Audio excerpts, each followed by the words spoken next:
आज हम शब्द विचार की दुनिया में गोता लगाने वाले हैं और ये सीखेंगे कि हर शब्द के पीछे जो राज छिपे हैं ना, उन्हें खोला कैसे जाए।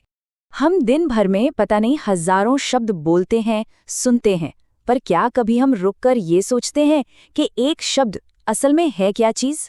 ये सिर्फ कोई आवाज या लिखे हुए कुछ अक्षर तो है नहीं। असल में हर शब्द की अपनी एक पहचान होती है, कह सकते हैं एक सीक्रेट आइडेंटिटी। तो चलिए आज इसी पहचान से पर्दा उठाते हैं। तो किसी भी शब्द की तह तक जाने के लिए ना हमारे पास एक कह लीजिए 4 स्टेप्स वाली एक जासूसी किट है। हम बस 4 सीधे साधे लेकिन बहुत ही दमदार सवाल पूछेंगे और ये सवाल हमें किसी भी शब्द का पूरा डीएनए समझने में मदद करेंगे। तो फिर शुरू करें। चलिए पहले सुराग से शुरुआत करते हैं। तो हमारा पहला सवाल है मतलब के बारे में, कि भाई क्या किसी शब्द का अपने आप में कोई मतलब है या उसे अपना मतलब बताने के लिए किसी दूसरे साथी की जरूरत पड़ती है? बस इसी आधार पर हम शब्दों को 2 टीमों में बांट सकते हैं। देखिए, एक तरफ है सार्थक शब्द जैसे पानी, रोटी, घर। इनका अपना एक साफ साफ मतलब है, ये टीम के हीरो हैं।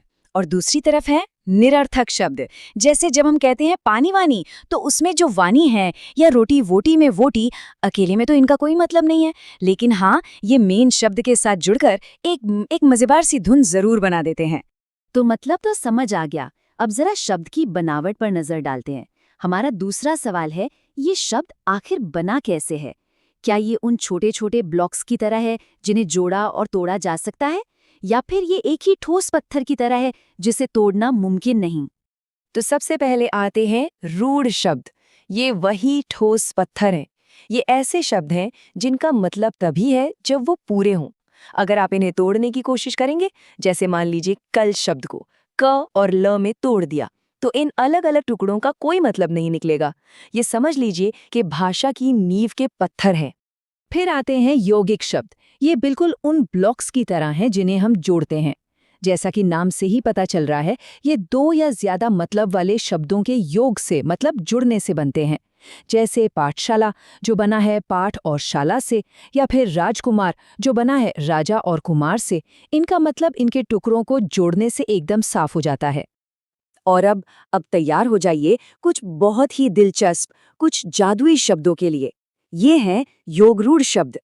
देखिए, ये बनते तो यौगिक शब्दों की तरह ही है, पर इनका मतलब कुछ और ही, एक खास मतलब निकल कर आता है। जैसे पंकज शब्द को ही लेते हैं। ये बना है पंक यानी कीचड़ और ज यानी जन्मा। तो शाब्दिक अर्थ तो हुआ कीचड़ में जन्मा। पर क्या हम कीचड़ में उगने वाली हर चीज को पंकज कहते हैं? नहीं ना।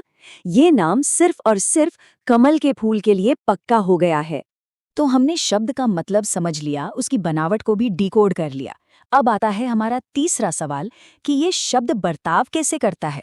मतलब जब कोई शब्द एक वाक्य में आता है, तो क्या वो एक चट्टान की तरह अपनी जगह पर अड़ा रहता है, या फिर एक गिरगिट की तरह माहौल देखकर अपना रूप बदल लेता है? तो यहाँ हमारे पास है वो गिरगिट वाले शब्द जिन्हें हम कहते हैं विकारी शब्द।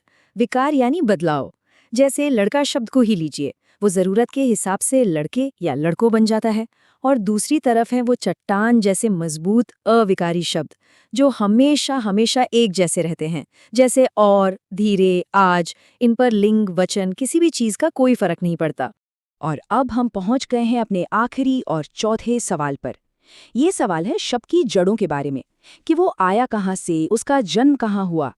सोचिए, हर शब्द की अपनी एक कहानी होती है, एक सफर होता है, और ये सवाल हमें उसी सफर पर ले जाता है।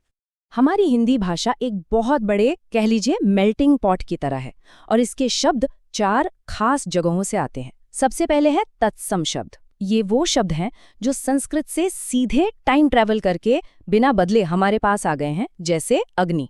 फिर हैं तद्भव शब्द। ये भी आए संस्कृत से ही हैं, पर रास्ते में समय के साथ इनका रूप थोड़ा सा बदल गया, जैसे अग्नि बन गया आग। इसके बाद आते हैं देशज शब्द। ये हमारे अपने लोकल हीरोज हैं जो यहीं की अलग अलग बोलियों से निकले हैं, जैसे लोटा या पगड़ी। और आखिर में है विदेशी शब्द।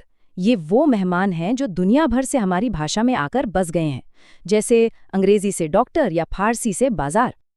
और असली मजा तो यही है ये जो 4 तरीके हमने देखे, ये कोई अलग-अलग डिब्बे नहीं हैं, बल्कि ये तो एक ही शब्द को देखने के 4 अलग-अलग चश्मे हैं, 4 अलग-अलग नजरिए हैं।